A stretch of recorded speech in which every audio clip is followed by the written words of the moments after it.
Max turn का ये video है एलविश यादव के साथ हुई फाइट के बाद का। मैंने आज ये तो देख लिया, अगर आपके पास पैसा हो तो आप एफआईआर भी बदल सकते हो और इस चीज़ को प्रूव करूंगा। पर उससे पहले लड़ाई किस बारे में हुई, क्यों हुई, हम इस बारे में बात नहीं करेंगे। मैं सीधा पॉइंट पे बढ़ता हूँ। एलविश ने जो लोकेशन दी थी वो उसके घर की लोकेशन थी या फिर किसी के तो घर की लोकेशन थी। और मेरा इंस्टिंक्ट बोला कि मुझे उसे अपने लोकेशन पे बुलाना चाहिए जो एक पब्लिक लोकेशन हो। अब मेरे को यही था भाई कि जो भी गलतफहमी है डिबेट से सॉल्व करो। अगर आपको लगता है आप सही हो तो आप डिबेट करो, मेरे को लगता है मैं सही हूँ मैं डिबेट करूंगा। तो कुल मिला के शब्दों से ही जीतना था इस चीज को। और मैंने पूरी तैयारी की थी। मैंने वहाँ पे सोफा वोफा सब लगाया था कि जब एलविश भाई आएंगे तो वहाँ बगल में बैठेंगे, ये वो फलान ठिकाना। लेकिन जैसे ही वो आए, एक तो अटैक करना शुरू कर दिया, ऊपर से बहुत सारे बंदों के साथ आए। ऊपर से ये भी नहीं था कि वन ऑन वन फाइट हो, उसके साथ उसके कुछ बंदे थे वो भी मदद कर रहे थे उसकी। इस तरीके से मदद कर रहे थे कि मैं कुछ कर ही नहीं पा रहा था क्योंकि मेरे को दो तीन लोगों ने पकड़ लिया था अगल बगल से। अब जब लड़ाई हुई, लड़ाई के बीच में ही एल्विश ने मेरे को लगभग ये अपने घुटनों से नाक पे मारा, कई बार हाथों से मेरे सिर्फ मुंह पे मारा। और जब मारा उसके बाद उसने बगल से एक फ़ोन भी उठाया जो दूसरे एंगल पे रिकॉर्डेड है, और फ़ोन से मेरे स्पाइन पे मारा। और आप सभी को पता है अगर स्पाइन पे गलती से भी स्पाइन टूटता है तो आप ज़िंदगी भर के लिए लावारिस हो सकते हो, अपाहिज हो सकते हो। तो उसके बावजूद उसने मारा मारा। और उसके बाद उसने क्या किया, जान से मारने की धमकी भी दे दी। अब जान से मारने की धमकी एक दो बार नहीं दी, मल्टीपल टाइम्स दी। कम से कम जितना मुझे पता है 3 बार तो दी ही थी उसने धमकी जान से मारने की। और ऑफ कैमरा भी उसने कई बार जान से मारने की धमकी दी।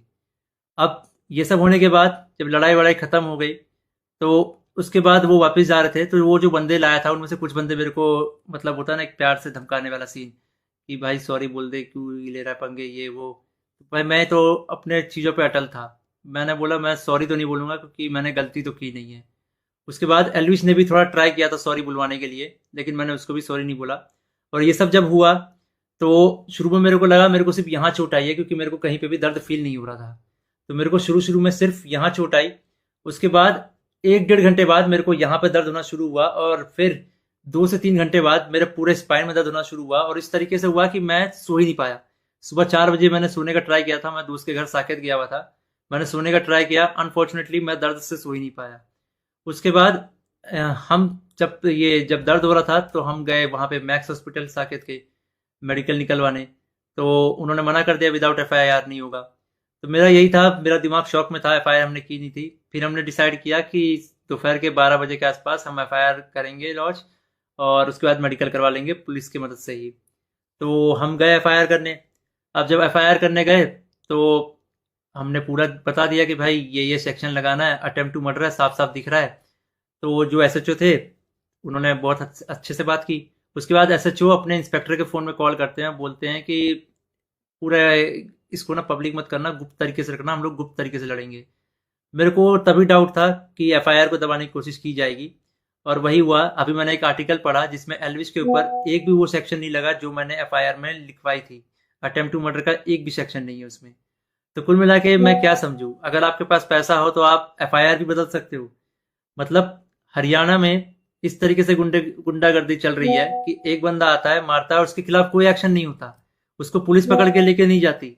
यहाँ पे इस बात को 24 घंटे हो चुके हैं और वो बंदा अभी हंस रहा होगा कि उसको कोई पकड़ के नहीं ले गया, उसको फर्क ही नहीं पड़ा होगा। मैं हरियाणा के सीएम खट्टर जी से रिक्वेस्ट करना चाहूंगा कि इस गुंडे अलविश यादव को अरेस्ट करवाओ। इसका बैकग्राउंड बहुत खराब है, जिस तरीके से ये यूथ को इंस्पायर कर रहा है, वायलेंस को प्रमोट कर रहा है, उससे साफ साफ पता लग रहा है यूथ बहुत गलत वे में मोटिवेट हो रही है इससे। और ये चीज़ बहुत ही खराब है। तो खट्टर जी, मैं इंडिया के कानून पे बहुत भरोसा करता हूँ, लेकिन अगर यहाँ पे नाइंसाफी हुई तो एक तरीके से बहुत सारे लोगों को ये तो समझ में आ जाएगा कि इंडिया का कानून सिर्फ गरीबों के लिए बना है, अमीरों के लिए नहीं बना है। तो मैं नहीं चाहता कि ये कानून भी, ये एफआईआर भी दब जाए। और साफ साफ पता लग रहा है दबाने की कोशिश की जा रही है इस एफआईआर को। अगर ये एफआईआर दबता है तो ये इंडिया के कानून की हार है।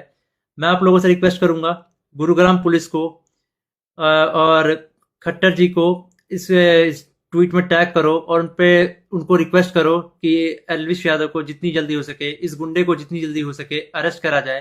क्योंकि अगर कोई भी ऐसे मार के निकल जाएगा और फिर अपने स्टोरी में डालेगा कि भाई वर्क डन, तो खुल्लम खुल्ला यही है कि वो वायलेंस को प्रमोट कर रहा है और उसको पता है कि उसका कोई कुछ नहीं बिगाड़ सकता। तो एक तरीके से ये इंडिया के कानून की हार है।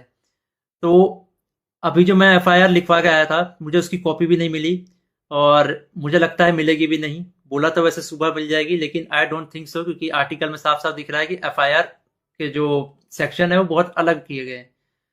तो इंडिया के कानून का मजाक ना बने, तो आप लोगों से एक आखिरी बार रिक्वेस्ट है, सीएम खट्टर जी को गुरुग्राम पुलिस के ऊपर टैक्स अटैक किया जाए, ताकि ये मामले को वो लोग सीरियसली ले। इन द एंड अगर इस बीच में मुझे कुछ भी होता है, मेरे पे कोई भी जानलेवा हमला होता है, इसका जिम्मेदार एलविश यादव होगा, या फिर उसके दोस्त होंगे, या फिर गुरुग्राम पुलिस होगी जिसने मेरे एफआईआर को पूरा का पूरा बदल दिया और पता नहीं क्या एफआईआर लिख दिया। और ये ये इंडियन कानून की बेइज्जती है, ये तो मैंने देख लिया। कुछ नहीं भाई, अगर तुम्हारे पास पैसा हो तो कुछ भी कर सकते हो, ये तो मैंने देख लिया भाई।